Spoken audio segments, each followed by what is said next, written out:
ஒரு முறை கிருஷ்ண பகவான் உத்தங்க முனிவருக்கு ஒரு வரம் கொடுக்கறாருங்க. உத்தங்க முனிவர் எப்ப தண்ணி வேணும்னு நினைச்சாலும் அவருக்கு தண்ணி கிடைக்கும். அதுதாங்க அந்த வரம். உத்தங்க முனிவர் ஒரு காட்டு வழியா போகும்போது அவருக்கு பயங்கர தண்ணி தாக்கம் எடுக்குது. கிருஷ்ணரை நினைச்சுக்கிறாரு. அப்ப உடனே தண்ணி கிடைக்காம ஆப்போசிட்ல ஒரு அழுக்கான தோற்றத்துல ஒருத்தவங்க வந்து, ஐயா உங்களை பார்த்தா ரொம்ப தாகத்துல இருக்க மாதிரி இருக்கீங்க, இந்தாங்க தண்ணி குடிங்கன்னு சொல்லி கொடுக்கறாரு. உத்தங்க முனிவர் திட்டி அமிச்சிட்டு கிருஷ்ணர் மேல பயங்கர கோவங்க. உடனே கிருஷ்ணர் தோன்றி, என்ன உத்தங்க முனிவரே, இந்திரன் கிட்ட தண்ணி கொடுத்தமிச்சேன், குடிச்சிங்களான்னு கேட்க முனிவருக்கு பயங்கர ஷாக்குங்க. நான் ஒரு ஏழை விவசாயி தான் வந்த மாதிரி இருந்தது, திட்டி அமிச்சிட்டேன்னு சொல்ல, வந்தது இந்திர பகவான். அவரோட குடுவையில இருந்தது தண்ணி கூட கிடையாது, அமிர்தம். உங்களோட அறியாமையினால அமிர்தத்தையே இழந்துட்டீங்களே அப்படின்னு சொல்லி உத்தங்க முனிவரோட அறியாமைய போக்குறாரு.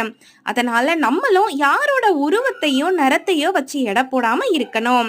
இந்த வீடியோ பிடிச்சிருந்தா சப்ஸ்கிரைப் பண்ணுங்க, ஷேர் பண்ணுங்க.